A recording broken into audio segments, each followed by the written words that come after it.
Hey everybody, today we are debating whether or not dinosaurs lived with man, and we're starting right now.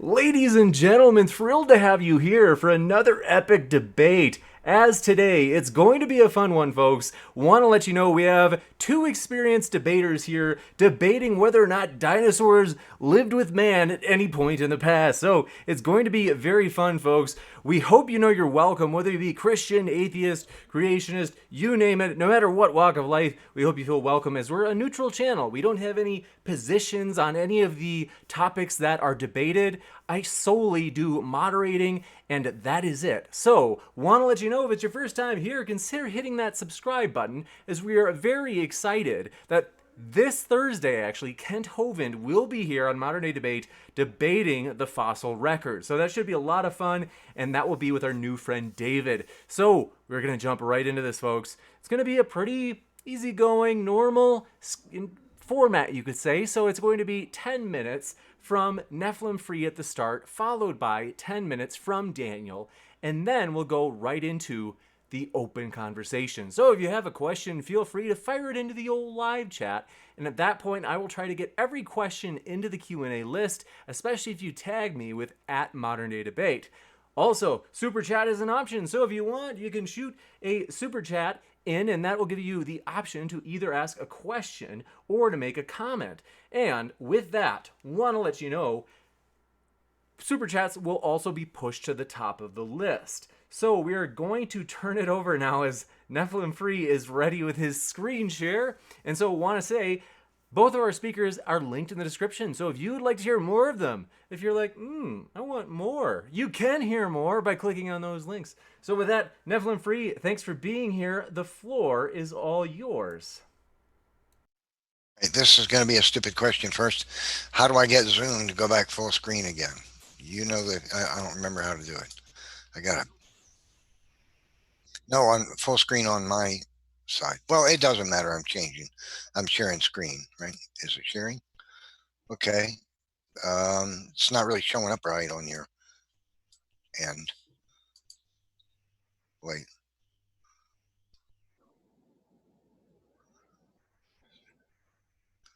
Okay. I'm sharing a particular picture, and oh, now it's coming through. Okay, there's a lag. All right. So, um, the evidence that dinosaurs lived with man is very extensive. Uh, think about this.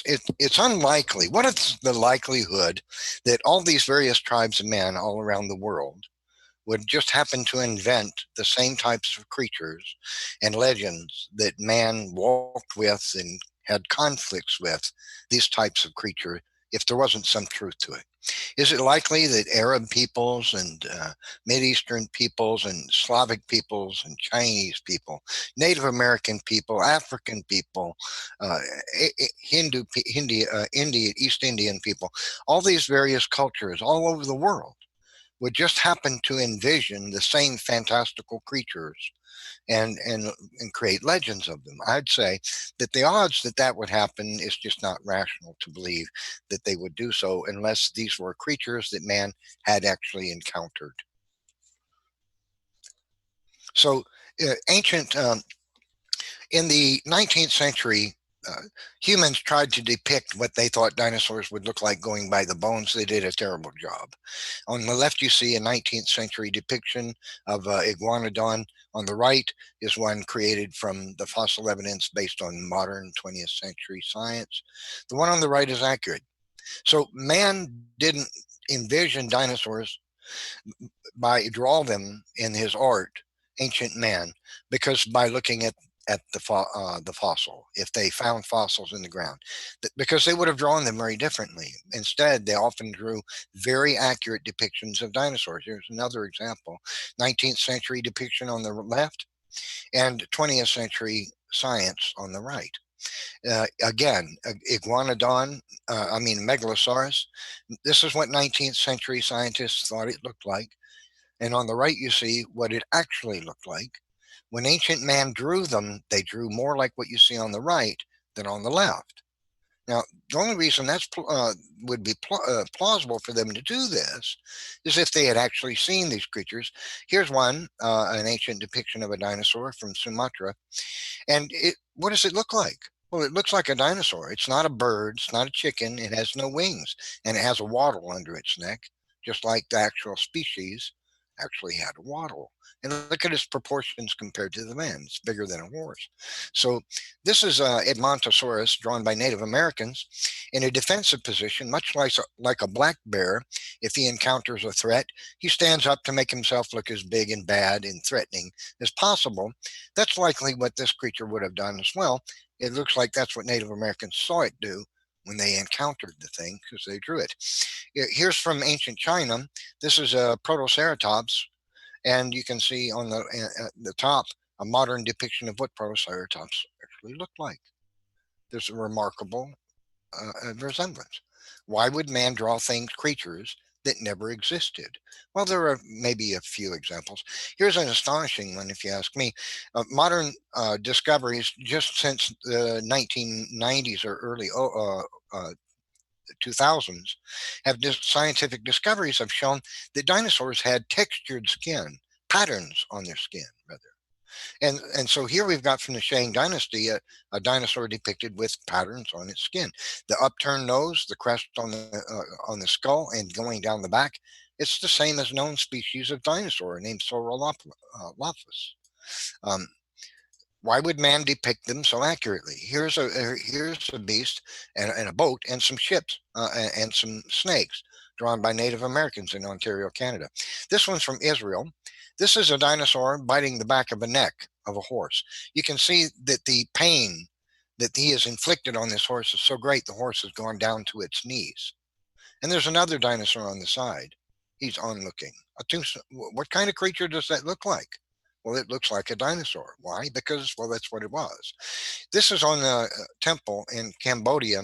There's a temple in Cambodia built about 1100 AD, and it shows a stegosaurus on it. Now, evolutionists say these are not spines on the back of the creature, they're leaves. No, if you look at the rest of the carvings on that temple, you'll see they did a nice job of depicting plants. They didn't draw a plant here. Those are spines going down the back of a stegosaurus. That's from 1100 AD. So this is a ancient Egyptian art depicting two sauropod dinosaurs with their necks entwined. Now let's imagine take a look at what we've got here. I drew a cartoon here of a dinosaur. It's just a Freddy the dinosaur having a nice little stroll across a hillside, right? Now let's take this piece of rock here and let's superimpose Freddy the dinosaur over the rock. Now, anybody who looks at this and say, oh, yeah, that's Freddy the dinosaur. They're not going to say that's a horse. That's obviously a dinosaur. Now, let's take Freddy the dinosaur away and leave what the Native Americans drew. Is that a dinosaur or is it not? Evolutionists look at this picture and they say, oh, that's not a dinosaur. It's not. Would you look at this and say that's a cartoon of a dinosaur? You surely would. But so why wouldn't you look at this and say that's a dinosaur? It's got 4 legs, a gigantic tail, a very long neck, and a crested head. I mean, evolutionists, many of them, they just don't want to believe that dinosaurs lived with men. This is a Lissotitan, a known species of dinosaur with a crest on its head, depicted in ancient Babylonian art, 2 of them with their necks entwined. Here it is again on a cylinder seal. This is from ancient Palestine. The words on this piece of art says literally crocodile leopard, rather. In the past, there were gigantic lizard-type dinosaurs that lived, look very much like a modern lizard, except they weighed tons. Now, here's another. This is medieval art. It's a dragon, right? Well, what are dragons? Dragons are dinosaurs. Look at the right. You'll see the infant one. Another medieval piece of art of a giant lizard-type creature. This type of lizard is common to certain parts of the world, India and whatnot, but not Europe. So what is it? Is it a lizard or a dinosaur? This is Biloxi, Texas, early 1970s. And these men are excavating some dinosaur footprints because one was found. They wanted to see where they go. Now, they had to move tons of stone. They had to break the rocks and move these sedimentary rocks to get to the footprints where they traveled up under the rock. So they had to move tons and tons of rock. Here they are with bulldozers at the Biloxi, Texas, the Biloxi River in Glen Rose, Texas, early 1970s. And this is what they found. They moved tons and tons of rock, and the footprints just kept going. It's man and dinosaur in the same sedimentary rock. On the right, you have a set of human tracks. On the left, a three-toed dinosaur called a theropod dinosaur. Here they are again. I've drawn lines to show you the actual footprints. Now, some people look at these and say, that's not a human footprint. That's not a human footprint, they'll say. Let me take a look at that again. That's not a human footprint. That's not a human footprint. Is that a three-toed dinosaur footprint? Well, scientists say so, but they look at this and they say, oh, but that's not a human footprint. And these are in the same rock strata. They crisscross each other. You can see the man walking where the human did, and in the same sedimentary material, dating it as the same age is dinosaur footprints. This has been found in numerous places around the world. I'm not going to talk about this slide because it's really no point in it, but that's the end of my slide presentation. The point is, there's a lot of historical evidence that man lived with dinosaurs. He had legends of these creatures all over the world. Marco Polo, who traveled to China, wrote that the emperor of China had dragons pulling his cart, his chariot. He also said that the dinosaurs were hunted, and they left a trail in the sand along the beaches that was so large it was as though horses were pulling a very large tree trunk through the sand. Now, what kind of creature has a massive tail and drags its belly across sand is big enough that when it crawls across the sand, it leaves a trail in the sand as big as a tree trunk? Because that's what Marco Polo said. And he said that the men who hunted them would bury spikes into the ground at an angle. So as the creature crawled across the sand, he would literally gut himself on them. So ancient man has many depictions of creatures in art. I've only shown you a very small percentage of those, and they depict accurately known species of dinosaur, mostly sauropods and Edmontosaurus, and iguanodon.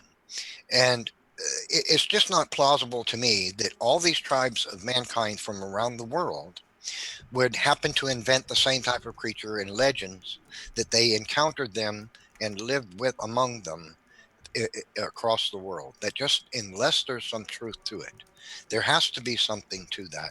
It's just not plausible to believe all these tribes of man would invent the same stories. Something's going on.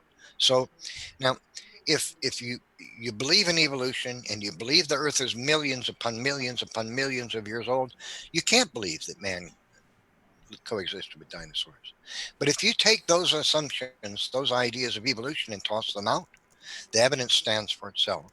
I think the evidence is overwhelming based on man's historical art and the legends from around the world that man did coexist with dinosaurs. And I'll conclude that as my opening statement. Thank you very much, NephilimFree. We will now switch it over to Daniel for his opening statement. And I want to say thanks so much for being here, Daniel, as well. The floor is all yours. Thank you.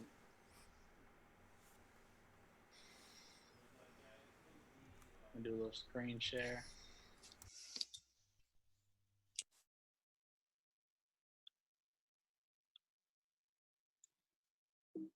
Is the screen shared? All right, y'all.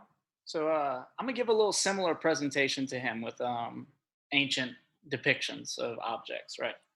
So as you can see in the middle of the screen right here, it's a helicopter, right? It's a perfect helicopter. It's better than if a kid would have drew it, you know? If you look right here, here is actually a little spaceship, right? These are in Egyptian hieroglyphs. So now this is in 16th century Spain, right? This is an astronaut. It's kind of undeniable that this looks like an astronaut. You know, it's you can see his helmet, his suit, his chest piece, all that. This is a little astronaut in a rocket ship, right? You can see the boosters in the back. You can see it's aerodynamic. He's sitting. He has a steering wheel in hand, and he looks to be like he's wearing some type of suit. And this is a lamassu, right? So this is a Mesopotamian conglomeration of a bunch of different animals with a human head. So if I showed you all that, the rational conclusion wouldn't be to think, oh, well, Egypt must have been more technologically advanced than we once thought. You wouldn't think, man, they must have had helicopters. They must have had spaceships. They must have had lamassu. You would think that they were artistic depictions, because humans have always created weird and eccentric art that like doesn't quite represent reality perfectly. But yeah, but one could argue, but like we have the images, like they depicted it. But the reason why we don't believe that it's true is because whenever we go to ancient Egypt and we dig up their graves and all that, we don't find a bit of technology. We don't find light bulbs. We don't find electrical units. We don't find anything like that. So we disregard the art because there's no artifact evidence, right? But what my debate partner is saying that we should do is, even though we have no archaeological evidence of dinosaurs in the fossil record after 66 million years ago, we should accept the fact that there was dinosaurs because of historical drawings that looked like dinosaurs. And I don't think that that is a good standard of evidence to have. Because if your standard of evidence is, if we have images of it, it must be real, then we have to believe in Bigfoot. We have to believe in lamassu. We have to believe in all kind of human-animal hybrids. Pretty much all cultures have examples of human-animal hybrids that they've created. And you could argue that the reason why it's a human universal is because there used to be human-animal hybrids, but we know that not to be true. So right here, his first point, he gave me 3 points. He said, number one, I need to provide a gap between human existence and dinosaur existence, right? Number two, I need to show that his presentation of dinosaur depictions are false, like they aren't actually dinosaurs. And three, I need to show that the footprints were fake, right? So this is the first one, providing a gap between humans and dinosaurs. So this little arrow points to the KPG boundary. So this boundary is a small layer of rock strata that is full of iridium. Iridium is an impact proxy. So they think that an asteroid hit the Earth 65,000 years ago and created this thin layer of high iridium. And after that layer, we see no dinosaur fossils, right? So there has never been a dinosaur fossil found past this arrow, right? But if you go a little bit above this arrow, we have mega mammals, we have mammoths, we have all kinds of different things in the fossil record, but no dinosaurs. There's no dinosaur-human intermingling. There has never been a human found in a dinosaur layer, and there's never been a dinosaur found in a human layer. So this is just another example of the fossil record.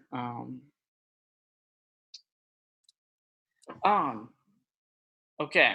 So also he talked about the footprints. Those are the footprints that were in a Texas river.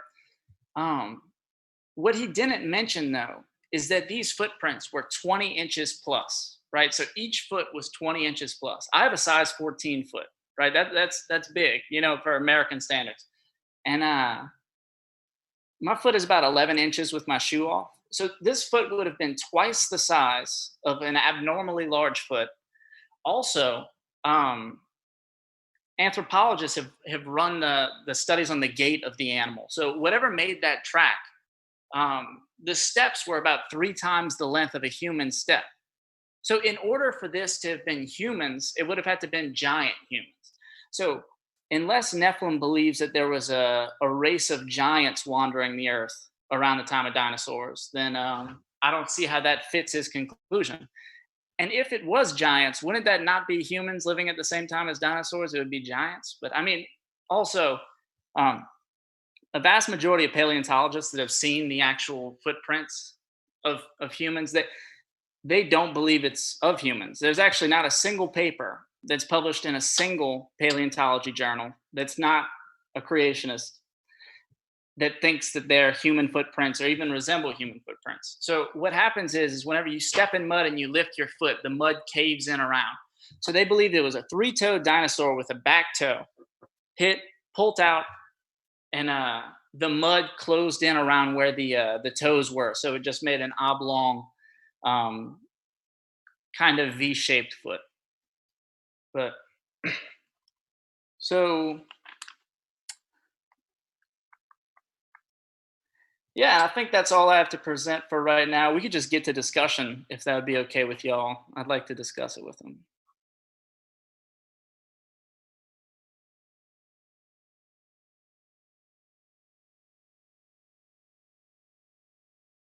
It's all yours.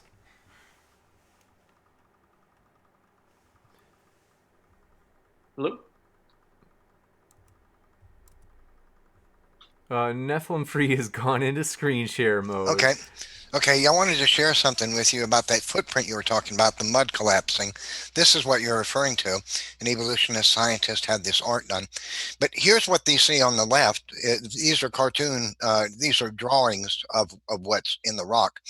Now, look at the right on the top, you see an actual theropod dinosaur footprint. And the one that he's claiming is a footprint of a dinosaur right next to it. Where's the heel?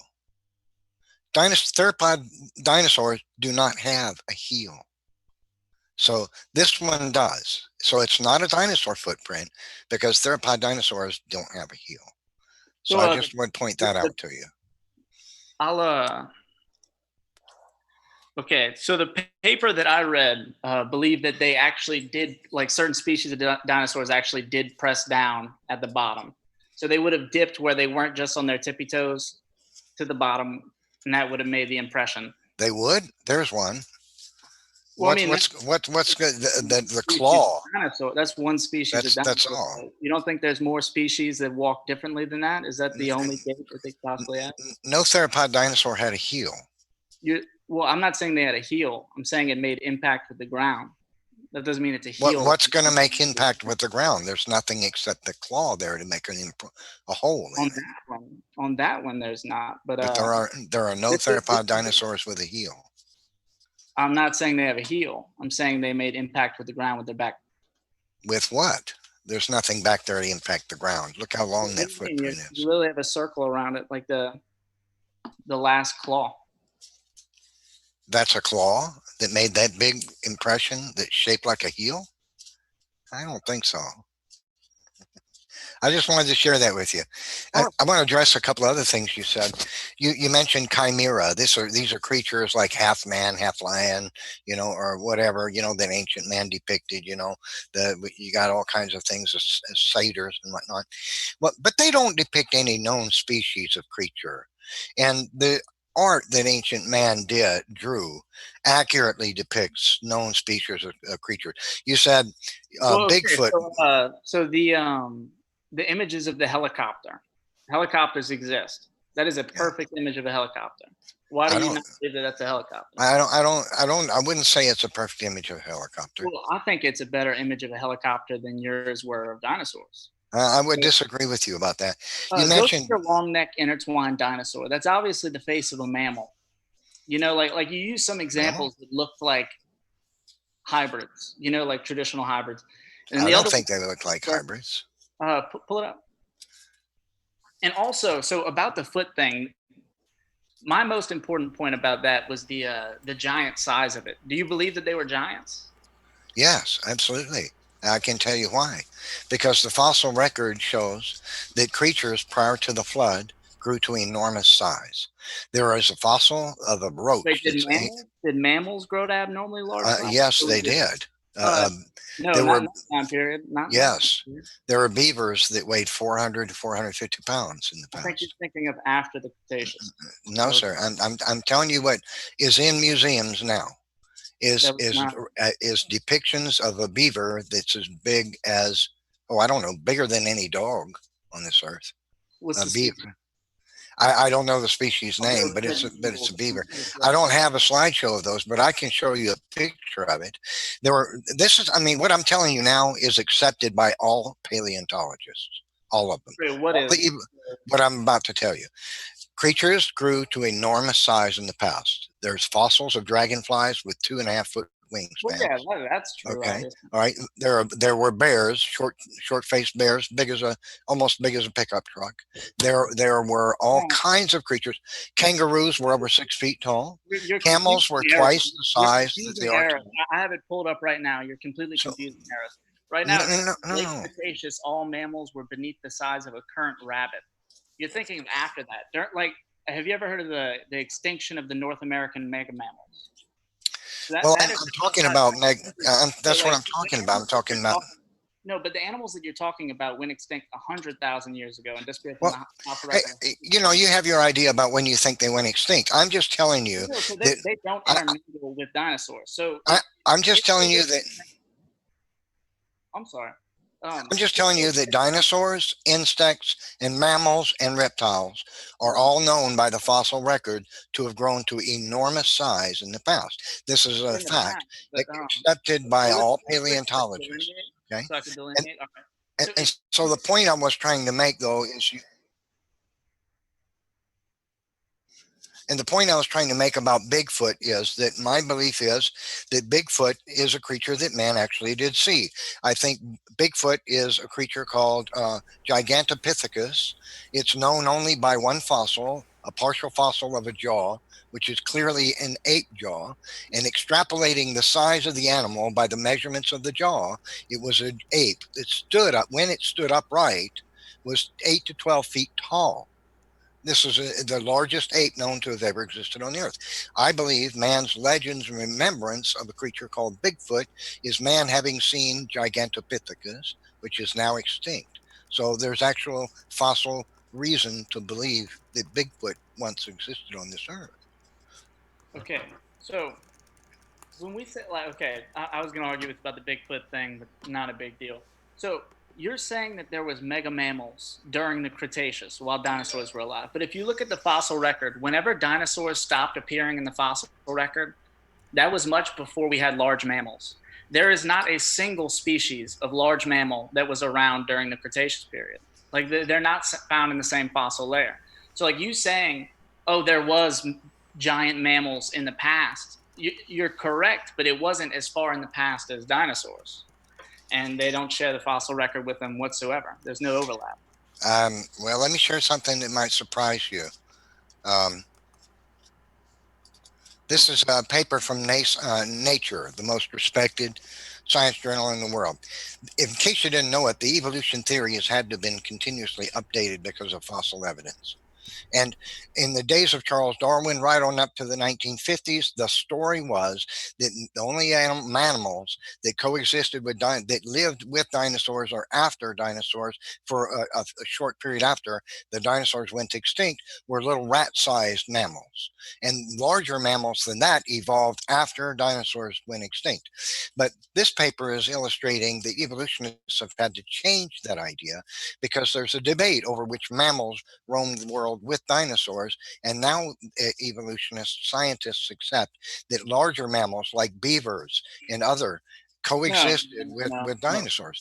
They When give you them say a different larger species. mammals, when you say larger mammals, you're speaking about like a small dog size. You're not speaking about a mega mammal. Mega mammals did not come along during the Cretaceous period. Well, two things about that. Firstly, you have your assumption about, it gets back to this. We don't find humans and dinosaurs in the same layer. Hey, but we don't find T-Rex with a lot of other species of dinosaur in the same layer.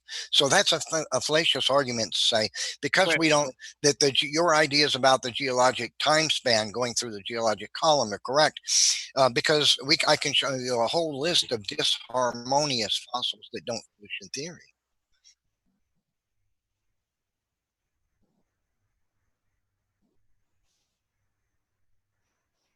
You know, no, for sure. I just want to to stick him to the mega mammal thing, because he made a claim that there was a 400-pound beaver during the age of the dinosaurs, and that's not true, and nobody believes that. You pulled up an article where there's a, I don't know, a dog-sized mammal. That's not a mega mammal. That's two totally different things. So in the age of the dinosaurs, mammals were not huge. You wouldn't expect for there to be a giant human because there wasn't even giant mammals in general. So Well, giant. So based on, I understand your assumptions about the fossil record and when creatures came into existence. The point I'm making is the evolutionists have to constantly change their story. Like I said, when I was a child, and I'm 58 now. When I was a child, the story was there were no mammals on the earth bigger than a rat while dinosaurs lived. They've changed that.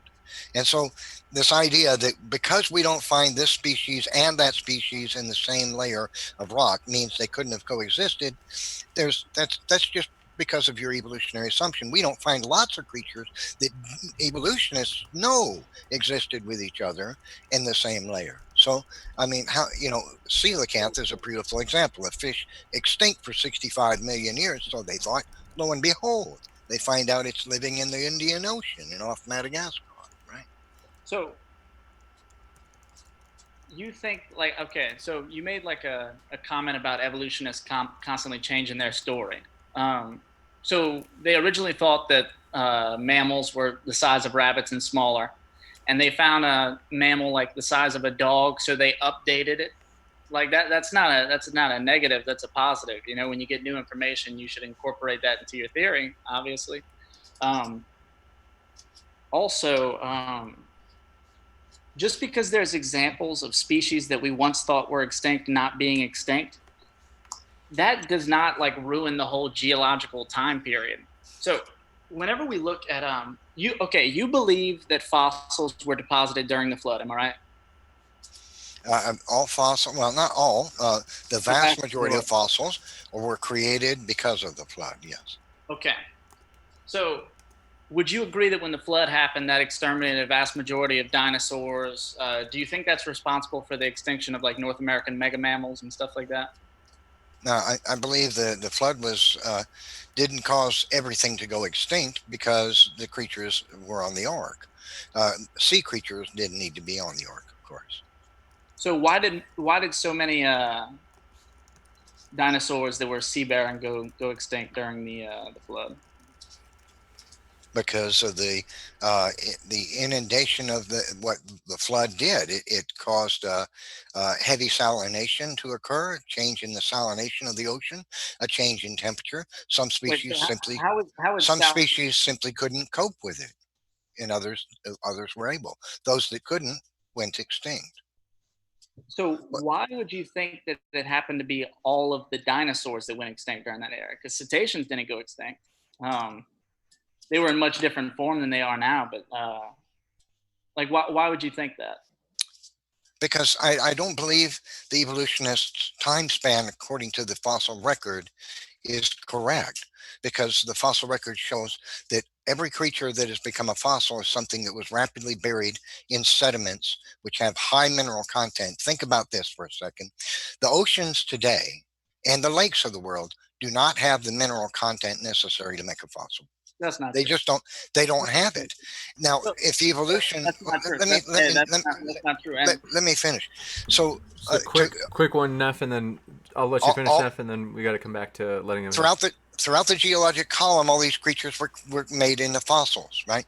You have to have high mineral water in order to make a fossil. Minerals have to be brought to it. The oceans today don't have that mineral content. The flood explains why it did. Okay, so a vast majority of fossils, whenever they mineralize, do they take that from water or do they take that from the sediments around them? Well, the water in the sediments is what brings them. That's not what it is. It's from the soil. Are you telling me? I said the water in the sediments. No, that's not how it works. So the water leaches through the sediments and brings the minerals that are from. That's what I'm saying. No, but hold on. Let's give Daniel a chance to finish here. If that's truly what you're saying, it doesn't matter the mineral content of the water. You could pour spring water on it and it would leach through the soil, steal the minerals from the soil, and then mineralize the bone deposit. No, that doesn't work because fossils No. have to be. Fossil is a creature that rapidly forms. It can't form over a vast period of time. It'll No, decay. you're saying that, but there's no evidence for that. Well, you can't get a there's no fossil paper that shows over a that. long period. Daniel, Why you can't can't get a fossil over a long okay, period of can't time you? Why can't you? And because, what do you call a long period of time? well, You a mean thousand philosophy years, long? 10,000, it can't happen. The Well, why creature can't has it to be be, possible 1,000 years? Daniel, the creature has to be buried rapidly, and there has to be a lot of mineral in the water that goes through the No, sediments to there bring, isn't or you mineral in the won't get a water. fossil. You're If making that up.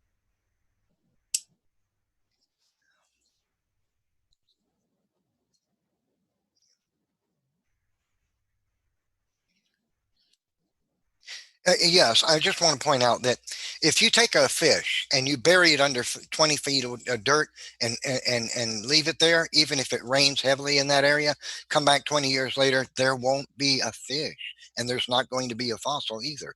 It's not. It doesn't have the mineral content. Doesn't have water continuously ebbing through it. Just what you're going to find is an impression where there was a fish, maybe at the best, but there won't be anything left. Worms will have eaten everything. You cannot get a fossil without rapid burial. Okay, so you keep saying that, but that's actually not true. So if we buried 1,000,000 fish when we came back 20 years later, there would be plenty of fossils. It's a rare thing. It's not a very common thing. If it was a very common thing, we'd have more fossils than dirt. You know, like if every organism that was rapidly buried fossilized, we'd have a ton of fossils laying everywhere. But the more important point that I wanted to get about the flood that I was trying to get to, but we went off on tangents, is so if the flood is what caused most of the fossils to form, wouldn't you expect random mixings of fossils rather than there being dinosaurs, mammals, mega mammals, humans? Like there's no mixing of those. Why is there no mixing if it's all caused by the flood? No, I don't think that your assumption about the fossil record is correct. And I'll just point out, Daniel, that every scientist in the world admits that you have to have a creature buried rapidly to get a fossil.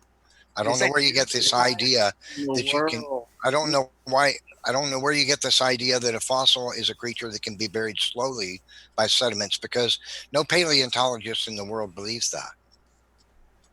I think you're wrong, and I think you're just saying that. But answer my question about the mixing. That's the important thing. Okay, ask it again. I'm trying to show you a picture of a giant beaver, a fossil that's been recreated as a creature. That Y'all labeled that pre-flood, but that has nothing to do with an actual geologic time scale. For instance, the well, short-faced you have bear. your opinion So, about that. no. Like if we're talking about the fossil record, those are not found anywhere in the same area as dinosaurs. If you go up to the short-faced bear that's on your presentation, that is not found anywhere near that of dinosaurs. So those are found within like the last 200,000 years. So you bringing that up is kind of like saying those are mega mammals from the age of the dinosaurs is deceptive because they're not. But so the important point though is how do we get the mixing of the fossils? Well, how do we not get the mixing of the fossils? So why are there no mega mammals within the range of the dinosaurs? Why are there no mammoths within the range of the dinosaurs? Why are there no T-Rex at the highest layers of strata? Okay, firstly, I'll point out that again, every paleontologist in the world will tell you a creature must be buried rapidly to get Can a you just fossil. answer the question, Okay, please? Like okay. that has nothing to So, do. and as for why we don't find this, why we don't find that, well, I could ask you the same thing. How come we don't find a T-Rex in the same strata as a megalodon? They coexisted. Why aren't they in the same strata? I mean, they were kind of in different locations. If I'm not certain, but I I mean, think I could do this all day. I don't There's think lots megalodons of lived on land, did they? there, there's lots of dinosaurs No, The evolutionists, let me finish. But like, you still haven't answered my question at all. I'm going to. There's lots of dinosaurs that coexisted with other species and aren't found in the same strata as them. You believe in a time scale, and that's where you're stuck, I think. Now, so why don't we find this mixing? Well, because we don't find lots of mixing, even mixings of fossils that would be expected by the evolutionists. Oh wait, no, okay. You're just saying things that are just false, right? Well, So you're so saying you they're say. not happening the same level of rock strata. So say we find I don't know how many T-Rex skull skeletons we found. Very few, right? So we might find one in one layer. We might find another one 2 layers down. So then we could suppose that they existed throughout those two geological time periods, right? So then if we find another dinosaur in between those, we can assume that they coexisted, because it's not like the T-Rex went extinct and then unwent extinct and then returned to the fossil record. So you're saying that, but that doesn't even make sense. Why do we see no mixing at all of mega mammals with dinosaurs?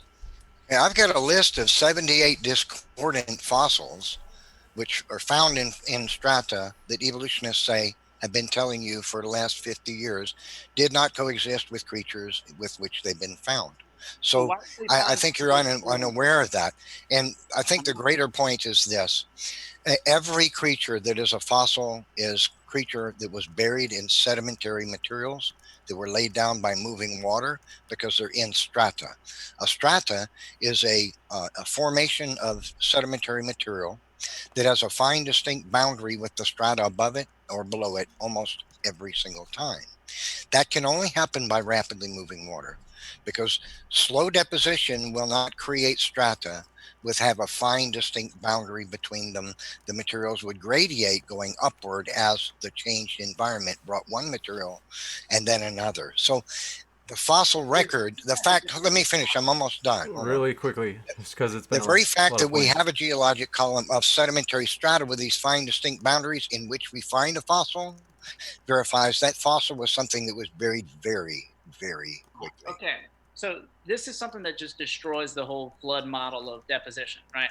So we have these rock strata, right? And in between some of these rock strata, we have layers of volcanic ash, right? And we also have layers of impact proxies from asteroids hitting and rare minerals being cast around the earth, right? So if all of the sediments were aligned in a column, and that's how like all the rock strata formed because of the flood, it would be impossible for there to be layers of volcanic ash in between those, because you can't have volcanic events between that if it was all laid down during the flood. Sure, you could.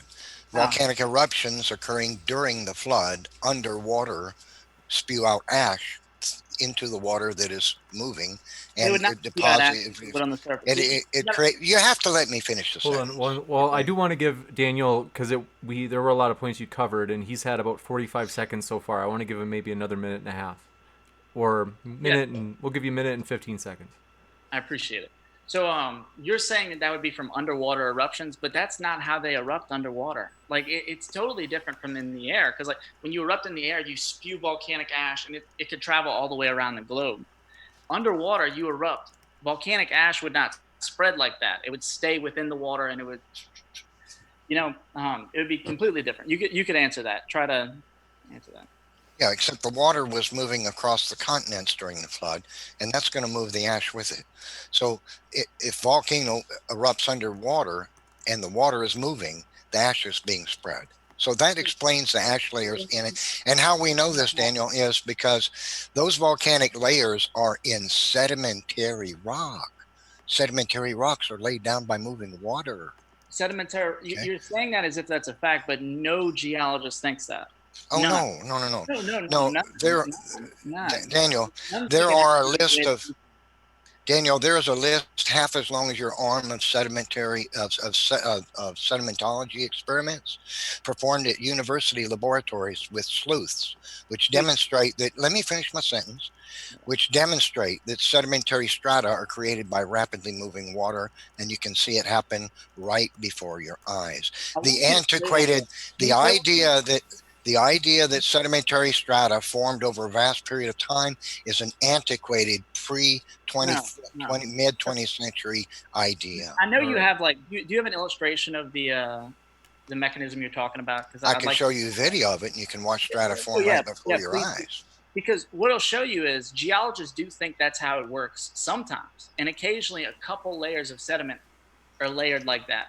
But they don't think that there was literally hundreds of thousands of layers. like, like we literally have in some areas we have 6 miles deep before we hit bedrock. And you think that all of those layers were caused by that? That's absurd. It's the That's not. only way they could be formed. Listen, Daniel, Okay. So if all of it, if wait, you wait, you gotta cannot understand- explain wait, sedimentary wait, strata wait, with a wait, fine, wait. distinct boundary without moving water. I So think whenever we're gonna have to switch to 2-minute intervals, as there's just kind of a lot of pressure coming from both directions. So what we'll do is we just heard an objection from NephilimFree. What we'll do is we'll give Daniel a chance to respond. We're gonna give him a timed 2-minute response, and then we'll give you 2 minutes as well. As we've, like I said, got pressure coming from both ways. I appreciate your guys' passion, but just to be sure it doesn't go too far. For sure, for sure. Um, so the experiments that you're talking about, where you put running water and it lays into sediments, right? So how are those sediments laid down? Is it in a particular order? Yes. So the finer the grain, the lower it's going to be. No matter how many times you run the experiment, you'll always find that it's a certain density gradient. It goes upward in density, right? So why isn't the Earth like that? So if it was one giant flood event, you would expect all of the most dense layers to be at the very bottom, and the least dense layers to be at the top. But we don't see that at all. We see mixing. We see total mixing. So why is that? Why would we see dense, not dense, dense, not dense in a non-logical layer? I don't have a clue what you're talking about. Dense, not dense. I'm trying to screen share something with you now. Let me try this Explain that then. here. So what we can do is to keep it with the 2-minute intervals. Like, are you? Yeah. Would you mind if I describe the density thing though, real quick? Because he didn't really get what I was saying by that. Okay. Okay. So I don't know if you've ever had a bucket of quarters, right? So what happens? Well, a bucket of change. What happens is the quarters tend to stay at the top, and the dimes tend to go to the bottom, and it's based off of the size of the object. So the smaller the object, the more likely it is to head to the bottom. Same with sediments. If you run that experiment, you'll find that the most fine grain sediments will go to the bottom, and the thicker ones will go to the top. And it's because the fine grain ones are able to move through the wider sediments. You feel what I'm saying? I hear what you're saying. It's exactly the opposite of the truth. When sedimentary strata form, they form by a process called leading edge grain distribution. What happens is, can you see the video I'm sharing with you? Yeah. Okay. This is a laboratory experiment at the University of Colorado. Saying sedimentology, you can watch the strata forming right before your eyes. What you said is the opposite. The finer grains don't settle at the bottom and the bigger ones at the top. It's the opposite. As a strata forms horizontally. The larger grains can't stay waterborne longer as long as the finer ones. They roll over the leading edge and get deposited at the bottom of the strata. The finer grains get deposited above that, and it gradiates. The largest grains are at the bottom of the strata, and the finest ones are at the top. And that's the case with the predominant number of strata in the whole geologic column. The finer grains are at the bottom of the strata, and the top of the strata, and the larger ones are at the bottom because they roll over the leading edge of it and settle at the bottom. The finer grains are small and they're lighter, so they stay afloat in the water longer and settle out later afterward. And that's how strata form. What you said is the opposite of the nature of all the strata in the I had it the opposite. You're right. I had it backwards. But my point was though, is we don't see an organization of like density within the strata. So absolutely do. No. Yes. The According larger grains are at the bottom. The finer ones are at the what do you mean top. by larger grain? Like what layers? Like what are they made out of? Is what you're saying? It depends on whatever material. Sedimentary strata can be created by out of all types of different materials. That's why they have different colors. So what you see on the screen, Daniel, is sedimentary strata forming right before your eyes in the laboratory in real I time. believe that that's true. I believe that you could do that. I don't believe that you could do that with 1,000 layers simultaneously and Well, you no could during the flood. rational order. No, but like the problem is like the lack of order. So like what I'm saying is like you don't have like less dense, more dense, more dense, more dense, more dense. You have a random coagulation of densities. Why would they be continuously more dense going up? That makes no sense to me.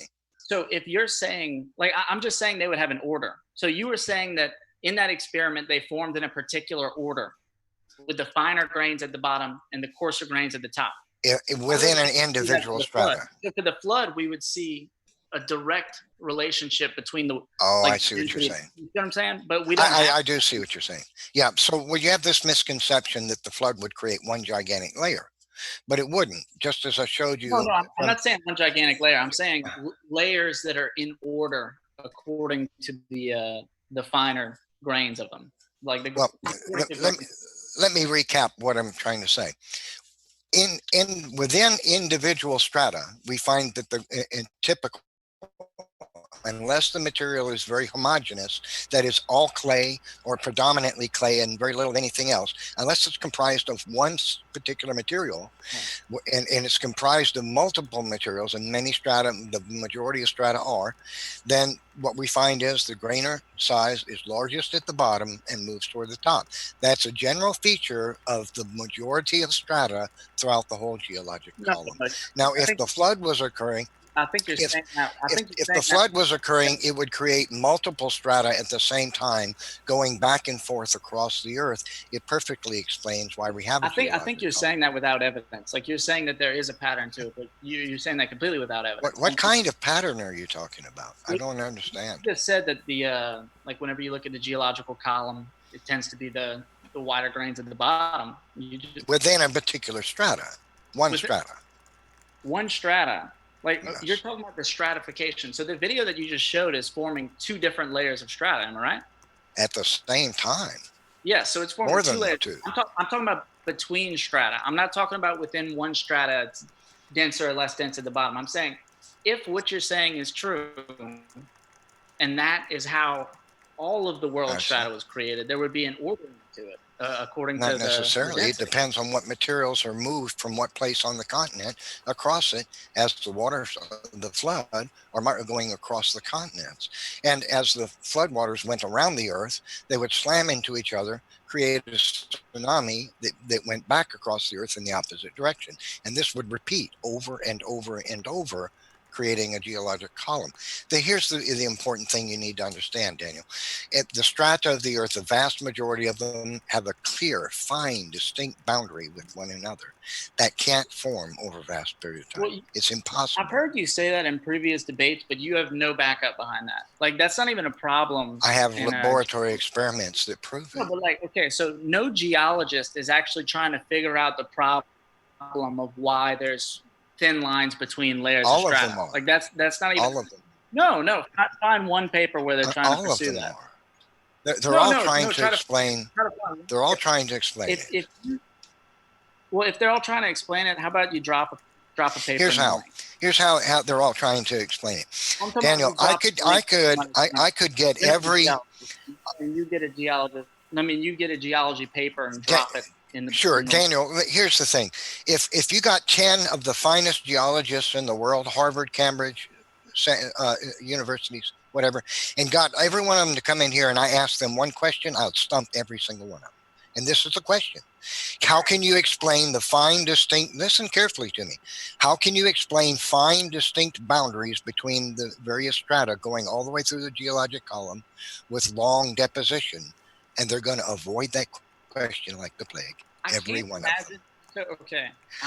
Because it cannot be explained with long deposition. I don't have a PhD in physics, right? I don't really know physics that well. I can't imagine telling people in a debate, I have a question that if I asked every great physicist in the world, it would stump them. Like, that's just, that's obviously like Like, that's obviously you being overconfident with your knowledge. You have your faith in what they say. I know. But Daniel, here's what I would challenge you to do. When you leave this debate, I would challenge you to examine photographs of the geologic I never column thought of strata. Okay.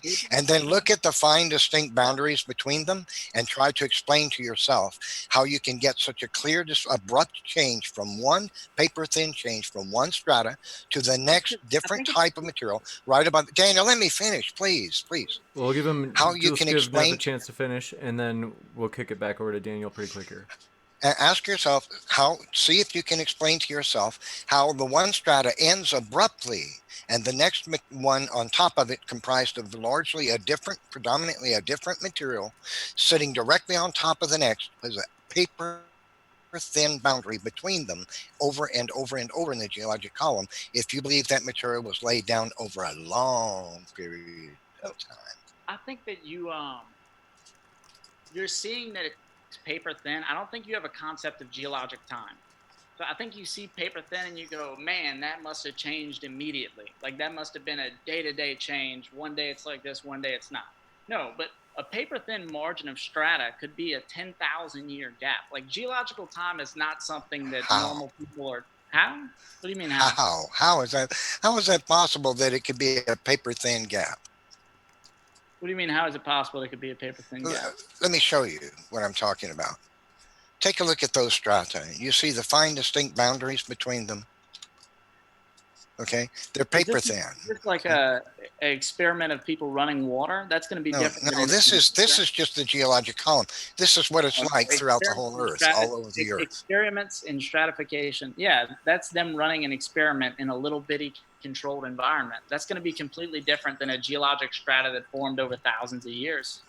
Really, I don't think Yeah. so because that's a Daniel. That's a feature of the whole geologic column. So right there, is that rock or is That's that that's sand in rock. different layers? That's That rock. Solid rock. wait. So Layers you of rock with wait. fine, distinct No, boundaries between the no, it's strata. not. So this is an experiment that they did where they ran the water and the No, no, sediment. no. You're not like seeing the same thing that I'm showing, trying to screen share. What I'm screen sharing is something else. I don't understand. What do you screen share? Which picture is it? I don't know what's going on here. But I'm Is it screen sharing a slideshow. You should see a slideshow. I do see a slideshow. Okay. The fine, distinct boundaries between the various strata are often paper thin. It's very typical You of just said them that, to be paper thin. you said Do that you was see what rock. I'm saying? It's not rock. That's That's sand. solid rock right there, Daniel. That is solid rock. Yes. Or we, That's what the whole geologic column looks wait, like no. going. So is that one of those Dan, experiments where they ran the no, water? no, Daniel, what I'm showing you, you're not seeing what I'm screen sharing. Let me stop screen sharing and try to screen share again. Okay. I want to try this one more time. Okay. I want to screen share this for you because it's really important. Um, I, I, I'm trying to screen share it. Okay. Now I'm gonna choose screen share and choose what I'm sharing. There we go. Okay. So Daniel, what you see on the screen now, you might have to wait a couple of seconds. I think you have a misunderstanding of what the geologic column looks like. What you see on the screen there is very much what the geologic column looks like going all the way down to the bottom of the geologic column, down to basement granites and such, all the way to basalts, all the way to the Cambrian and to the Precambrian rock, is what you see on the screen. Very much it looks different in different places. The colors are different because the strata are comprised of different materials, but if you can clearly see the absolutely fine distinct boundaries, and this is the case not with every strata but the overwhelming majority of strata throughout the entire geologic column have these incredibly fine distinct boundaries. One material is available for deposition and stops right above it, and then a different material. Now, Yeah, that yeah. can't happen, Daniel. It cannot happen over a vast period of time. It is You're, impossible. you're proclaiming that. But that is nowhere in the literature. Like no geologist thinks that's the problem. I understand they have a problem and they don't discuss it. So maybe you can. You don't even think a geologist would think to address that issue if that was actually an issue, or do you think you just have a misunderstanding of the geology? They sweep it under the rug and don't talk about it. But what they do is talk in the university. They do in the university classroom talk about how sedimentary strata form right before their eyes in university experiments. So you think that all of the geologists in the world are like pushing that under the rug in an effort to just keep the world in the dark to how no, it's a problem they can't answer for, and that's why they don't discuss it openly in the public. But like, okay, so you think that they're so scared of this problem that they wouldn't even write a single paper about it? Like there's really nobody trying to do Okay, Daniel, here's what I challenge you to do. Find any scientific paper in the world that can correctly explain how it's possible for one material to abruptly end and another one to begin right above it. Think about this one thing. Daniel, think about this one thing. If these materials are made of these strata are different materials, that's why they're different colors, right? You see the tan stuff, it's different material than the blacker stuff on top of it, right? Okay, that's why it has a different color, right? So if this material at the bottom, the browner, was laid down over a vast period of time, thousands and thousands and thousands of years, and then for some reason the environment just decided, hey, I'm going to stop, no more of that for you, and just provides a different material all of a sudden for no reason. No more can any of that material come over here and be deposited over there by water. Now it can only deposit another stuff, and this goes on and on and on. You have to explain how that's possible, Daniel. It's not possible. You keep using words like abrupt and stuff like that. I think it's because you don't understand geologic time. Like you're looking at it through your reference point, and you're saying this is all 6,000 years old, so this must have been a 5-day change. But it's not that. That could be a change of 500,000 years. You know, Really? like 500 to 1,000 years. Like it's just because it's a small change and it's like an instantaneous looking change doesn't mean it happened instantaneously. So, and the way it happens is by differing conditions. Like for instance, so I live in Louisiana, right? I live a little bit south of New Orleans. So I don't know if you knew this, but the Mississippi River, it snakes, right? So sometimes it's pointing sediment and it's depositing it off of the bird's foot of New Orleans. But then it turns around and it goes to the other side of Louisiana towards the Atchafalaya River Basin. So if we were looking back at that in geologic time, we would see that there was one form of sediment for about 2,000 years. Like the cycle of its snaking is a 13,000 year cycle. So we would see one type of sediment that we were getting from the Great Lakes in one layer, and then the next 1,000 years we would have an abrupt change, and then it would be the sediment that we were retrieving from the ocean. How abrupt are you talking about, Daniel? Instantly? In 500 years. And 500 years would mean a paper thin boundary if we're looking at geologic time. You know how much this much of rock can represent thousands and thousands and thousands of years. I know you believe that. Thin boundary but like what I'm saying is like your whole assumption is just based off of you already know it's 6,000 years old. No, not at all. Basing it off of geological paradigms. No, I'm basing it on. But that's why no geologist actually has a problem with that, because they look at that through geologic time, because we have a scientific perspective that we look at it with, and we see it and we say, okay, that was a relatively abrupt change in geologic time. So it was a 500 to 1,000 year change, which is not a big deal. It happens all the time. No. There's plenty of places that are deserts now that used to be forests. There's plenty of places that are forests now that used to be deserts. The world's old and it switches up all the time. Daniel, I'm not basing it on paradigm at all. I'm basing it on observable, testable science, repeated in laboratory experiments. Let me speak for a second. Let me speak for a second, Daniel. So I'm basing it not on a paradigm. I'm basing it on observable, testable scientific experiments repeated over and over, decade after decade in university laboratories, which produce right before your very eyes what you see throughout the entire geologic column. So the point I'm making now is, you said 1,000 years is let me finish, please. You say 1,000 years is an abrupt change. Daniel, during that 1,000 years, was there no materials A to be mixed in with B? Was the change so fast? No, it wasn't so fast. Then why doesn't the strata gradiate going upward from one material into another? Because that's not what we see. Hold on, Daniel. I know you're anxious. No, you're because gonna that's point at not Daniel. I know that you're anxious. Let me wait, no, no, no. you Hey, just got through no, talking look, for Okay, 2 minutes. one you're sec, gonna guys. say We're gonna have to for the last little bit here. We're gonna have to go to 2 minute intervals, just because it's a lot of I pressure just from both directions. So, what we will do is we'll give Neff 2 minutes, then we'll go to Daniel, and we'll keep switching back and forth. So, Neff, go ahead for 2 minutes. Unless you want to use less than 2 minutes, I do. either of you can do that. Okay, so Daniel, the point is the change in the materials of the strata, the boundary between them is paper thin for the vast majority of strata. Now, if you're saying that even 1,000 years wouldn't represent your idea of the whole geologic column, you're pointing to one. But even if you point to that one example, you're telling me that during 1,000 years, only one material was there was a change, right? So during that 1,000 years, then material A is being deposited in this particular location along with material B, right? And that means they're going to be I have to draw mixing. it for you. That I don't need you to draw it. I understood what you said.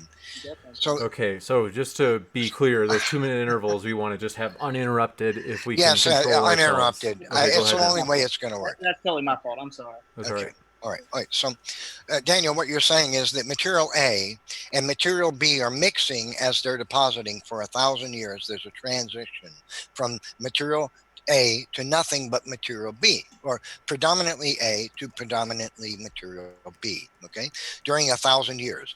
If that were so, then there would be sedimentary materials building up for 1,000 years, which are mixing from one towards the other, and that's going to create a gradient. Right? But we don't see these gradients in the overwhelming majority of the strata. Instead, what we see is the material abruptly ends and the material abruptly begins. Paper thin boundary. Now, when we go to the laboratory and the scientists mix different materials in the same water and then rush it over a sluice through a sluice, it separates those materials into paper thin boundaries, exactly like what we see throughout the geologic column. The point I'm trying to make to you is, even if you envision 1,000 years of transition from one material to another, it cannot create a paper thin boundary between the materials. There's going to be a gradation, a mixing, a change. And we should see that in the geologic column. We don't see it in the geologic column for about 90 some odd percent, 99% of the strata. Therefore, the strata were formed exactly as we see it performed in the laboratory, which reproduces exactly what we see in the geologic column. All right, that's at least 2 minutes. So we'll go for about 2 minutes and 15 seconds for Daniel, because that's about what Neff had. So go ahead, Daniel. So, say these are two layers of rock strata, right? We have two layers that took 50,000 years to form, right? So, if the transition between the two was a 500-year period of transition, it would look like a paper thin boundary, because relative to 50,000, it would literally be 1% of that. So the part where it would actually be blending would be so paper thin as to be not seen with the naked eye. And I feel like you're harping on that, but no geologist has a problem with that. And I do want to go back to this is kind of like the crux of the whole argument. Why do we not find modern species, anatomically modern species, with dinosaurs ever? None. So you're probably going to say, oh, we found species of owl, we found species of bird.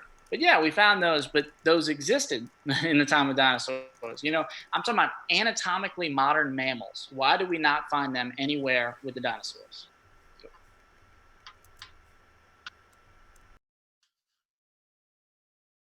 Because your ideas of the geologic column and geologic time are wrong. I asked you the very same question. Why do we not find certain species of dinosaur that were known to exist with others, at least according to evolutionists, but they're not found in the same strata? Your idea about where a creature should be is that's just your ideas. Now, I wanted to share a screen picture with you. I don't know if you can see this. I'm trying to share something with you. Your idea that you would get a paper thin boundary with 1,000 years of mixing doesn't match what we know about sedimentology, about erosion. I don't know if you can see this picture, but every single blue dot in this image represents 200,000 tons of material that is washed away in less than a human lifespan. So in 1,000 years, are we going to see a paper thin boundary? Is that the kind of erosion that we would see where materials mix in just 1,000 years? Not hardly. Your idea doesn't even match what we know about erosion on the earth. It just can't happen that way, Daniel. We reproduce it in the laboratory, and that's exactly what we see in the geologic column. Real, observable, testable science shows that strata form rapidly by moving water, by leading edge grain distribution, which create paper thin boundaries between the strata. Now, your evolutionary uniformitarianist ideas are something different than what's observed, repeated, tested, real observable science performed in university laboratories. The flood model matches what's reproduced in university labs. Your idea is never found in the geologic column. Can I go? My turn? Yeah, sure. Okay. So if you're right and you think that all these geologists are proving you right, why do none of them agree with you? Like none of them. No, and that's not true that none do. There are quite a few creationist geologists that do agree. Are any of them But why? published? Do they get published? Or Let me ask you this: if your income depends on grants that come only because you talk about evolution, are you going to refute evolution and make yourself unemployed? I don't think so. So you think that if a geologist would try to tackle the problem of paper thin boundaries, they would get fired? I think if they admitted that paper thin boundaries between strata cannot be formed by uniformitarian deposition, they would lose their job. I think because it's already happened many times. So you don't. Who has it happened to? I feel lots of scientists. Read a book by Dr. Jerry Bergman called "Slaughter of the Dissidents," where he provides details of the ruining of dozens and dozens of scientists' careers for simply stating they doubt uniformitarianism or evolution. Career over. Well, no, they definitely didn't get booted for doubting uniformitarianism. That didn't happen either, huh? Crazy stuff. So it didn't happen. Nobody nowadays believes in total uniformitarianism. It's like uniformitarianism punctuated with catastrophe. You know, nobody believes that all the processes were perfect. We understand that, Daniel. We understand it. You're not telling a creationist anything. Propose catastrophes. They don't get fired. You know, like if somebody. Of course not. No. But catastrophe can't explain the geologic column according to them, or they get fired. So, but okay, I feel like you've still never answered this question. Every time I tell you it, you say it's because your concept of geologic time is wrong. But I'm just talking about rock strata. So why are there no anatomically modern mammals further back in the rock strata than they should be? There's the mixing, the sorting of creatures in the geologic column happened because of a couple of things. Animals, the mobility of the animal, where it existed in the geologic column on the earth at the time, whether it was able to flee from oncoming floodwaters and take higher ground, and whether or not it would float, bloat, pop, and sink. You have many dinosaur fossils are often found, Daniel, in less than 3 feet of dirt or rock. In fact, sometimes even exposed, sitting in the very tertiary sedimentary strata. No. Can you explain to me how you can have a dinosaur in tertiary strata? Because that's found all over the earth, you know. So I could explain to you how you could have a dinosaur on the surface, right? But it's still in its layer of rock strata. So deserts, right? If you go to a desert, there's mass erosion in deserts. Not so. So the desert erodes down, erodes down, erodes down. So what's on the surface isn't the equivalent of the newest level of strata. It's eroded all that away. All that erosion, right? We can actually predict this, though. So we can look at geologic maps, and we could say, okay, if we go to that desert, this particular layer of strata will be there, and we will be able to find dinosaurs from the Cretaceous. And they'll be able to go out, make a prediction, and it come true. And the reason why they're able to predict that if the Cretaceous level of strata is exposed, there will be dinosaurs there is because we know that the dinosaurs went extinct right after that. And Yeah. you did something really crazy just a minute ago. Now compare your idea with why dinosaur fossils are found near the surface of the Earth, and erosion necessary to do that, with your crazy idea that you can have 1,000 years of erosion and get a paper thin boundary. 2 seconds. I'm going to give Daniel a chance to You made a respond. very I'm going to great give mistake. This thin, my going to friend. No, give no, I didn't make a Daniel a mistake. chance to Yeah, you respond, did. but one thing I do Not- want to mention is we have got just a couple of minutes left. So I think, given that Neff Okay. started, I want to give Daniel the last word here, and then we'll go into Q&A as we have a pretty good amount of questions already. So go ahead, Daniel, and thanks so much, gentlemen. Thank you. So, not all areas of the earth are just constantly eroding. A lot of them are actually getting deposition. So you win some, you lose some. You get some layers of sediment, you lose some layers of sediment. Just because one area, which is a desert, lost sediment, that doesn't put the nail in the coffin. There can't be sediment anywhere on Earth. That's not how it works. That doesn't make sense at all. Um, and yeah, and you would expect, so in the desert, you'll have to dig less deeply to find dinosaur bones. But if you're in areas that are getting sediment, you have to dig much more deeply to get dinosaur bones. Is that controversial? Let's see. Let's let that be a rhetorical question. Otherwise, we're going to keep going, and we've already gone for about not quite an hour and a half, but not too far from it. So do want to get through as many questions as we can. We really do appreciate these folks.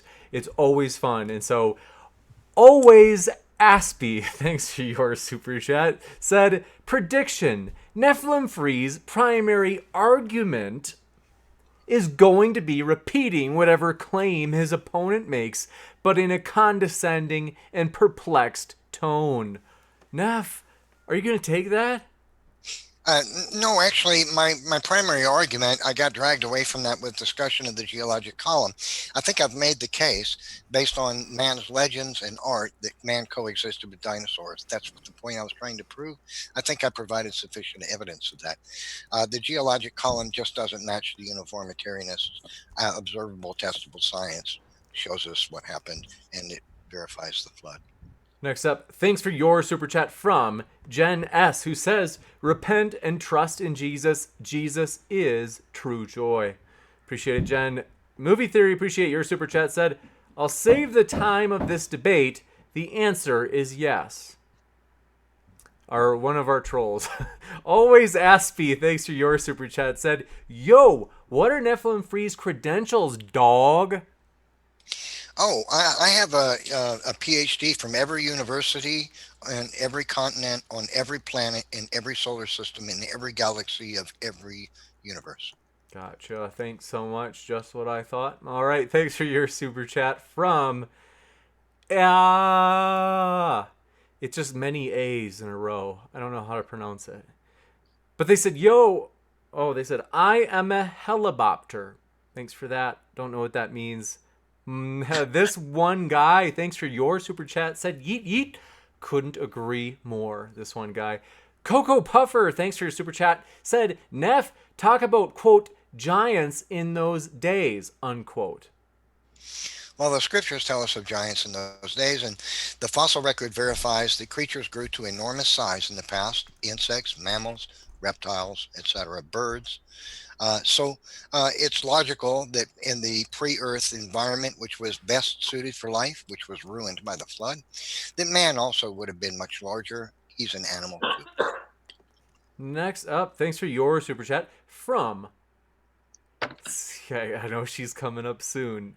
So, thanks for your super chat. It said, maybe a T-Rex ate its heel. What about that, Neff? It happens all the time. T-Rexes go straight for the heel. That's what it tastes best, especially with the little McKinney's barbecue sauce. Gotcha. Thanks for your super chat. Said he's right. I've seen some unusually large beavers in my day. Thanks for that.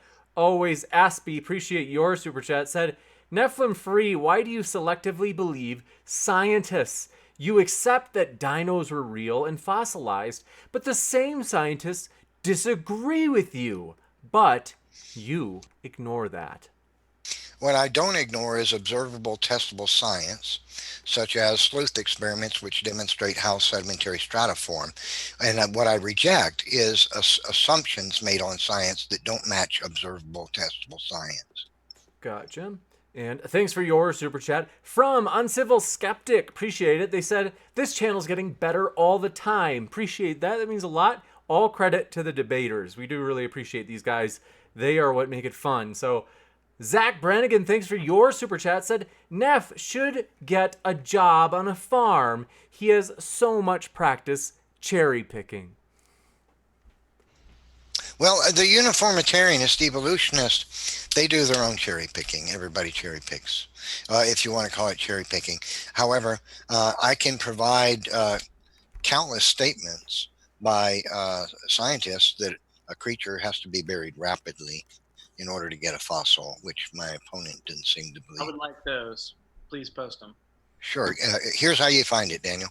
Pull up Google and type in fossilization and see what the university geology web pages say about how a fossil forms. They'll tell you a creature must be buried rapidly for fossilization to occur. Gotcha. Thanks. They'll all do it. Thanks for your super chat from A says, James, there's a ghost behind you. Careful, bro. I am so excited. This is basically, we're trying to get this set up. It's like halfway there. The light behind me, we are working on getting it so that the live chat, that subscribers can interact. So if they type in like hashtag blue, it would like change the color in the background to, theoretically whatever color you want, red, blue, green, whatever. So we're working on that just to make it a little bit more interactive. And then it would also do things like if somebody new subscribes, it would glow orange or something like that. So pumped about it, but thanks for that warning about the ghost as well. And Steven Steen, thanks for your super chat, says, Neff is my idol and the smartest man alive. You have a fan out there, Neff. Well, I'm just using one side of my brain tonight. I'm trying not to hurt anybody. That's right. Neff has got half of his brain tied behind his back. Thanks for your super chat. Says, Dino Man, bazillion animals on Ark. How did Noah feed the animals? He probably with a shovel. The Ark was big enough that you could fit 5,000 railroad cars in it, and it had 3 levels. The average size of an animal is that of a sheep. If you used adolescent animals instead of large animals, Noah would have been smart enough to bring adolescents, not a full-sized elephant. He would bring baby elephants. Same thing for every species, so every kind. So if you do that and you figure it out, and it's been calculated, Noah would have only had to have used one of the 3 floors of the ark for all the area animal kinds of this earth, and would have had another floor for nothing but food and water and an entire level unto himself and his sons to play football whenever they wanted to. Gotcha. And thanks so much for your super chat from Stupid Whore Energy Strikes Again. The funny thing is, I'm not joking, folks. When I tell people, when I'm like, they're like, oh yeah, I see your YouTube channel, like people that I see in person, friends that live in the area, they're like, who is that Stupid Whore Energy? She's a character. She is, and she says, she's more, people don't know more who she is than me. She says, paleontologists have been able to fossilize lobster and shrimp eggs in 8 weeks. It doesn't have to be rapid. Neff, what are you going to say back?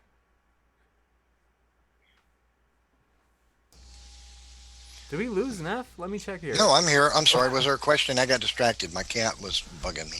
Okay. What was it? I'm so sorry. No, it's all right. It happens. She said paleontologists have been able to fossilize lobster and shrimp eggs and eat in 8 weeks. It doesn't have to be rapid, you beta. I added that last part. Go ahead. 8 weeks. Okay. That's not 1,000 years. But the creature has to be buried rapidly to get a fossil.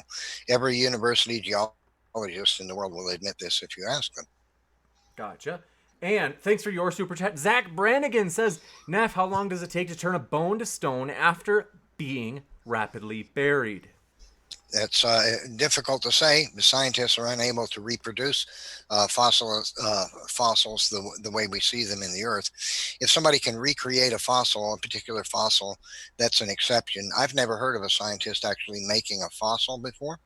But one thing we know is it can't be buried over a period of a century because, or even a decade, or even a year, because there won't be anything left of it. Gotcha. And next up, appreciate your super chat from Average Joe 11 says the only thing that matches Neff's ignorance is his dishonesty.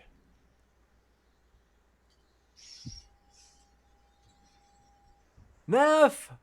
What am I going to say? Well, I don't know. That's just, if you need to believe somebody's lying for Jeebus, then you go right ahead and do it, I guess. Were you just impersonating like an internet atheist troll by saying, oh my goodness, Neff, full of surprises. Let's see. I'm going to try to read, okay. So, Cocoa Puffer, thanks for your super chat, said, I think Daniel's argument went extinct. Yup. Daniel, how do you like them apples? I like them.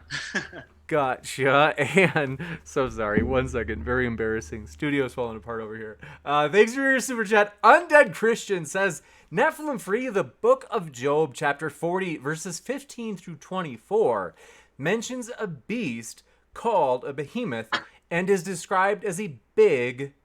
Do you think this is a dinosaur?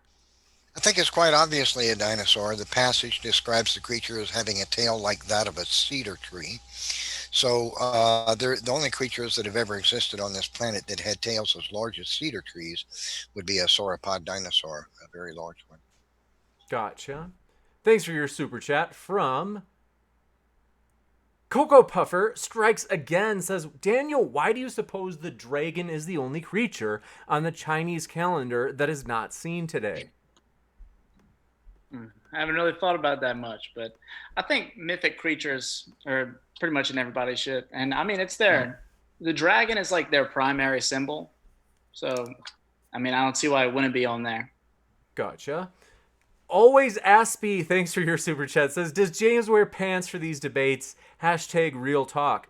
I actually usually wear basketball shorts. No joke. It's just way more comfortable and my legs always get really hot. Dan, I wear jeans today. Dan, thanks for your super chat, said, pathetic super chat to a pathetic channel. He's making reference to a person I got into a little feud with tonight in the live chat. One thing I'll say is, okay, it's true. Once in a while, I'll be might have been a little bit mean to Miguel. He started it, okay, but nobody feels sorry for him. But I would say this, we never will delete a hater. So if you're a hater and you're like, oh, James, you suck at this, I might be like, you know what, you suck, but I will never, ever delete you because that's against the spirit of the channel. And so long story short, Miguel, it's true, it got a little heated between you and I. You can always just ask nicely because I can't remember. I think someone else said, they're like, James, it might be true that someone's, person X is speaking a little bit more or interrupting. And I'm like, thanks for that feedback. That actually really helps. But when you do it rudely, okay, thanks for your super chat. Mr. Rectangle says, Neff, where did the strata come from? What was under Noah's feet the day before the flood? Were there layers? Why? How could layers have a gap at all? Well, as the floodwaters traveled across the continents, and that's verified by paleocurrents in the geologic column, 2 sets of them. The bottom ones go from the mid-oceanic ridge east and west, according to which continent you're referring to. And then the second set move in all directions off the continents, indicating the waters that abated the continents at the end of the flood. The continent's material from one end of a continent would be transported across the continent to create strata on the other side. Minerals from the inside the earth, which came out, would also help create sedimentary strata. The materials would be washed back and forth because the floodwaters didn't just go one direction. They went one direction and then they came back the other direction because the waters traveled around the earth, met each other, and flowed back. And this repeated numerous times, creating a sorting of various materials to create the geologic column. Gotcha. And thanks for your super chat from I'm sorry Wilson has said barely high school intelligence beats any college professor. Good job, Dr. Neff. Dunning-Kruger, let's hear more lunar bukkake. Is bukkake like some sort of cake? Sounds like a type of cake. I'm sorry, No, Wilson. it's a very vulgar thing that he's talking about, James. You don't want to discuss it, I promise. I've tried it a couple times. I didn't like it. Let's see here. Macabre Maleficia, thanks for your super chat, said Neff, remember that time you cited an article about the relocation of wildlife as evidence against evolution? The internet never forgets, and your feats of silliness are now immortalized. What do you think? How do you like them apples, Neff? I think it's absurd and adolescent for somebody to take the fact that I grabbed a link off the internet, the wrong link, and pasted the wrong link from a web search instead of the one that I intended to, and then try to extrapolate that into something like didn't know what he's talking about because he pasted the wrong link. That's, I think, kind of an adolescent way to go about doing business. Gotcha. And thanks for your super chat. Patreon question, appreciate it. From Brian Stevens asks, what happens to a fish when its saltwater environment suddenly changes? Well, if it changes enough, it dies, but a vast majority of ocean fish are like somewhat tolerant of like salt changes. And I'm sure even if there was a flood, the salt content in the ocean probably wouldn't have changed that much because it's such a large mass. Like I'd imagine it was more of a pain in the ass for the freshwater fish than it was for the saltwater fish. But if there was a flood, obviously that's the thing. Gotcha. Thanks for your super chat from Skeptic Wiz says best debate channel on YouTube. Thank you. I pass on your thanks to the speakers as I just love the speakers are the lifeblood of the channel, and so we definitely, that's why I think it's fun, and as well as for, thankful for you in the chat for hanging out with us. It's always a party. I'm sorry, Wilson said, who's the kid with no glasses subbing for James? I don't know what that means. Like, did it say in the bottom middle of the screen that there was like somebody with that username that subbed? If so, kid with no glasses, we are thankful to have you here. I feel like I just totally didn't get what that super chat was supposed to mean. Next up, thanks for your super chat. Stupid Whore Energy strikes again. She says dinosaurs found in the tertiary are always found to be redeposits of older remains. Neff. That's based upon an assumption that it can't be where it is unless it had been redeposited. How do you redeposit something that's already fossilized in rock? Gotcha. Thanks so much. You need a global flood for that. You got it. And Eric Veerthaler 92, thanks for your super chat, said, question for both. So sorry, Daniel, Neff's been getting all the questions from all of his foes from the last 12 years. Daniel and Neff, what would change your mind on this topic? One thing that would change my mind is if somebody like laid out like a scheme that would make it where if everything was like flushed up at once, it would organize itself how it is. Like if there was like a density gradient thing or like a surface area thing, because I just feel like the fossil record is pretty like linear in development. So that would be one thing. And if Jesus told me, hey, and told me he was real and then said all this happened, I would, yeah. Gotcha. And thanks for your super chat from Woody. Oh, you're right, Neff. I'm sorry. I didn't let you answer. What would change my mind? You're right. If science disappeared, the world disappeared, and my experience with having met the Creator disappeared. Excellent, and thank you very much, Woody, for your super chat, who sends actually, I forget, what is it called? A super sticker. Super sticker of a unicorn with a rainbow tail. Appreciate that. And the Jim Tanker, thanks for your super chat as well, says, simple and only answer is no. Can we get off these ignorant topics? I don't know if I'm being indicted or if Neff is, or Daniel. I can't remember. I think I asked Daniel. I was like, "Would you be willing to do this topic?" Because Neff, I mean, I'm just gonna. It's Neff's idea, so it's actually kind of mine though. Dinosaurs are interesting. I have to be honest. I've never. Can I give some street cred?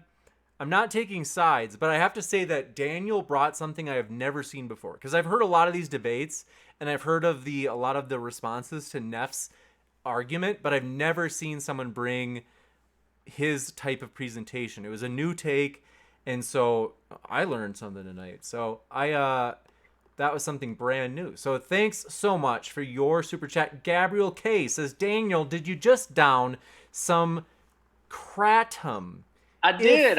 Y'all want to see my stash? It's not illegal. I just got it in the mail today. What is kratom? Is it chocolate? No, it's a plant. Dinosaur juice. It's dinosaur juice, exactly. Nah, that's gasoline. Nice. Well, excellent. And they said, if so, smiley face. Sohan D'Souza, thanks for your super chat, said, Neff selectively displays vaguely dino-like ancient art to make his case, but ignores ancient depictions of griffins, manticores, and other such. Neff. Well, I'd say the claim that they're vague is I demonstrated that to be incorrect. And as I explained, chimera are not species known to have existed in the world. And so there's a tremendous gap between chimera and actual depictions of dinosaurs, which ancient man created throughout history. Gotcha. And Brian Stevens' Patreon comment says, I now believe in ancient aliens. Thanks, Daniel. I think he's... Thanks. Excellent. By the way, does anybody remember... I don't know if anybody was there. It'd be interesting to hear. Over the summer, I was traveling, and I had a poor connection. Surprise. And Daniel was supposed to debate... I can't remember. Was it Misha? Misha, that's right. And they were supposed to debate. The connection, failed. Was it 20 or 40 minutes into it? It was pretty early, I thought.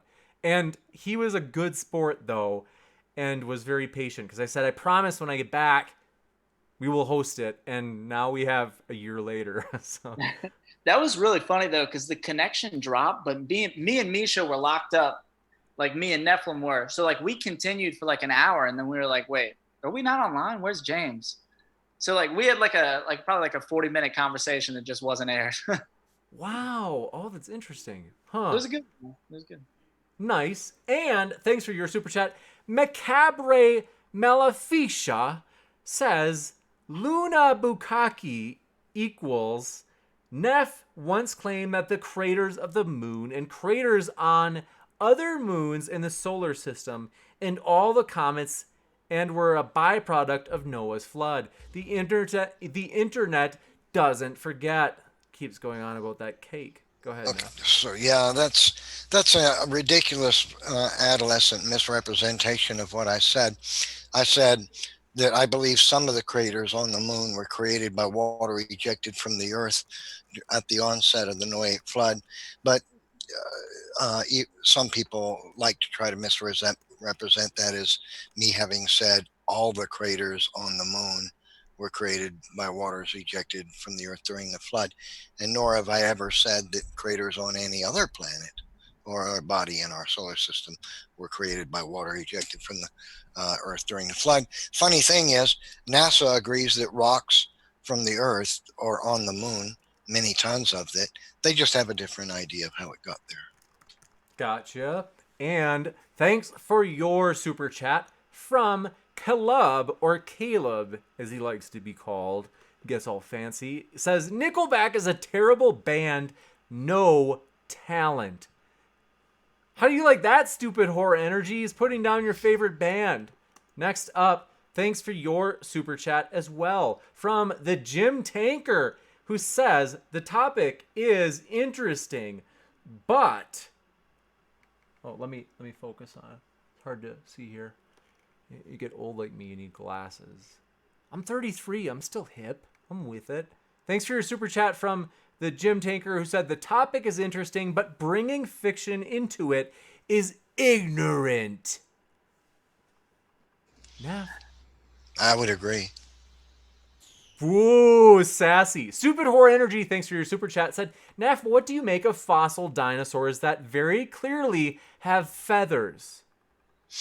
I'd say firstly, the evidence that dinosaurs had feathers is sketchy. It's possible that it was decaying skin that created what appears to be feather impressions in the fossils. It's not real clear, like we can see, oh, that's clearly a feather. But if there were dinosaurs that had feathers, that I wouldn't say that's evidence for evolution. I would say it's just another example of something that God had created. God created creatures, maybe creatures that we would call dinosaurs, that had feathers. That doesn't make any kind of argument against anything I believe. Gotcha. Thanks so much. Get real. Appreciate your chat. They said, I think Neff's screen is frozen. He's been standing really still, even while flame has been coming out of his eyes this whole debate. Ball, let's see. We're almost to your question. The Jim Tanker, thanks for your other super chat, said, if you believe in the hydroplate theory, then you've got serious education issues. Neff, are you going to take that? I'd say that, you have crazy assumptions if you believe uniformitarianism, and you're going to have a rough time explaining the geologic column or fossilization over a vast period of time, or how you can squeeze millions or even thousands of years in between the strata when they have fine distinct boundaries. You've got a lot to answer for that doesn't match observable testable science. Gabriel K, thanks for your super chat, said, Daniel, dude, I love it. I have Emerald Borneo now. I am subbing. Cool, dude. Also, thanks for this great show. Thanks, Gabriel. Stoked to have you here. And can you teach us, Daniel, what this means? So she should go check out relief.com. It's RELEAF.us. And it's the best kratom I ever had in my life. It's amazing. Yeah, you should hit it up. Gotcha. And thanks for your super chat. Macabre Maleficia says, Neff, you said we would find fossils of sea life wood on the moon or on the moon. Don't lie, and you didn't grab the wrong link. You read the title of that journal article, not even the abstract. No, I didn't do either one. I don't think I read from the abstract. I think I started to and then realized I had provided myself the wrong link. It's just ridiculous to carry on and on about something like that. As for fossils on the moon, I have said that it's possible that a creature could be organic remains be found on the moon. I didn't say a fossil would be found on the moon. I've never said that. Gotcha. And thanks for your super chat from Sohan D'Souza. Appreciate it. Said, so if an ancient fantasy beast art happens to resemble an actual prehistoric life form, he'll say it's proof it lived alongside humans. But if it doesn't, he'll say it's a chimera. So damn fallacious. I think that's a misrepresentation of the facts. The art created by ancient man is, I think, accurately depicts a dinosaur. I think to say otherwise is to be, I just say it like I see it. I think it's to be disingenuous. Nobody expects chimera to have existed in the world. But when you see a picture of a giant sauropod dinosaur drawn by men over 1,000, maybe 2,500 years ago, I think the evidence is quite undeniable. To deny it, I think, is because somebody doesn't want to change what they believe. But them spaceships, though. Gotcha. Thanks for your super chat. Calub, who says, thank you for watching, folks, and keep sifting the reasonable from the Skylers. Very funny. Making a little joke at Skyler. Our dearest friend Skyler is actually coming back in a couple of weeks, and he's going to have words for you, Calub. So that's going to be fun. He is going to be debating on the problem of evil. I just got a response from him today. That will be with Reformed Christian apologists. So that should be a lot of fun. So let's see. I've got one question from really early on. Mind Onion, thanks for your question, said, question for Neff, who is it that you claim is preventing scientists from speaking out about what they allegedly all secretly know to be a problem? It's been documented that there are many scientists who have lost their jobs because they expressed doubt about evolution theory. And so I just suggest that I think when people say, they act like they doubt that that's happened, demonstrates that they're just unaware of it, probably don't want to believe it either.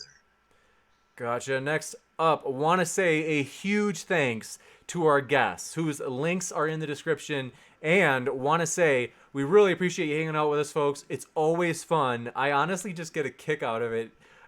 I am pumped. And so Kent Hovind this Thursday, if you want a reminder, hit that subscribe button. And also, I think a lot of times YouTube doesn't always, yeah, that's right. So if you hit the subscribe button, you have to make sure you hit it so that the bell is rung. And you have to make it sure there's like different selections. There's more options yet on if the bell is rung, if you can choose to get only notifications of some videos or all videos, whatever you like. Just want to let you know that's one way to get a reminder for that debate with Kent Hovind this Thursday on the Fossil Record. D6, thanks for your super chat, said, chat, what is the letter that looks like upside down W? Never mind, let's rather go for next super chat. I don't get it. Can you guys explain this to me? I don't know what's hip anymore. Daniel, you seem like you're kind of in with what's cool nowadays. What does that mean? I have no clue. Is this making fun of me or W inside? Nephilim? Like an M? I don't know. Letter looks like upside down W. I definitely know that would be an M. Yeah. Oh, I tried. The Jim Tanker, thanks for your super chat, said they lost their jobs because they don't know what they're doing. Neff, he's talking about your creationist bros or gals like gangstas, gender neutral gangstas. Go ahead. I would just point out that the same people who say, who express doubt that scientists have been canned for expressing doubt about evolution theory are the same people who like to go around saying if somebody says, a university professor says they doubt evolution theory or they don't believe it or they believe in creation, one of those three, they have no right being a university professor. So I think it's kind of hypocritical for them to say that they doubt university professors have ever been canned for expressing doubt in evolution, when those very same people would say if he believes in creation, he's got no business teaching science. Gotcha. And I want to say thanks so much, folks. It has been a true pleasure. We always enjoy hanging out with you. And I want to say thanks one last time to our guests, as we've really appreciated Nephilim and Daniel. And we appreciate their passion. I think that's what makes a great debate. Like, it's excellent. So we really appreciate both these guys were tremendous tonight. And want to say thanks, guys, for being here. Thank you. Yeah, thanks. I'd like to invite Daniel to debate sometime uniformitarianism in geology, which is not what this debate was about, but I'd ask him to investigate the things I said, and then if he likes to, schedule a debate about the geologic column with on this channel, and we could do that sometime if you like. Yeah, I would love to. I mean, I'm not a geology expert. Like geology is my area of study, biology and psychology are, and a little chemistry, but if you give me enough time ahead of time, I'll learn everything I need to know to debate. So I'd be willing. Gotcha. And Great. One last super chat or two that just popped in. Thanks so much for your super chat from Gabriel K says, thanks, I am a he, and I like Leo from Health, Body, and Mind. Excellent quality and cheap. 1 kilogram of good quality of K for $140. You rock, dude. What did she say the name was? It was Gabriel. What's the name of the place? I don't know. Is there? Oh, okay. Sorry. They said, let's see, from Health, Body, and Mind. All right, thank you. Nice. And also, thanks for your super chat. Man, this Macabre is totally coming after you, Neff. They said, Macabre Malefica, thanks for your super chat, said, it's pronounced, oh gosh, now they're coming after me. They said it's pronounced Macarb Mal-F-Ica. Well, duly noted. Thanks for your super chat. They said, irrespective of the previously mentioned feats of idiocy, still not half as dumb as the time you claim to be a geocentrist. Are you talking to me or Neff? Okay, so I don't know. Are they talking about? I know that it was me for the first part. Neff, they seem to be saying that you claim to be a geocentrist. We're gonna love you no matter what. Well, I'm convinced that the Earth, the galaxy that we're in, because of the quantized redshifts, that the Milky Way galaxy is the center of the universe, but not specifically the Earth. Gotcha. Stripper Liquor just informed me that I've been basically helping you guys do drug deals because K refers to something that I didn't know what it referred to. That's all right. Nobody's perfect. All right. Thanks for your. It's not a drug. It's a plant. It's a tea. It's You not got bad. it. Gotcha. I have no idea, but I trust you and want to say, folks, thanks so much for being with us tonight. I enjoy you guys. It's always fun. And we will hopefully see you. Actually, we do have one tomorrow, too. We have a tag team tomorrow night. I'm trying really hard to remember the exact topic. I think it's either on human evolution or intelligent design of some variation. So that should be fun. Then Iger, who I think is in the chat right now, is going to be debating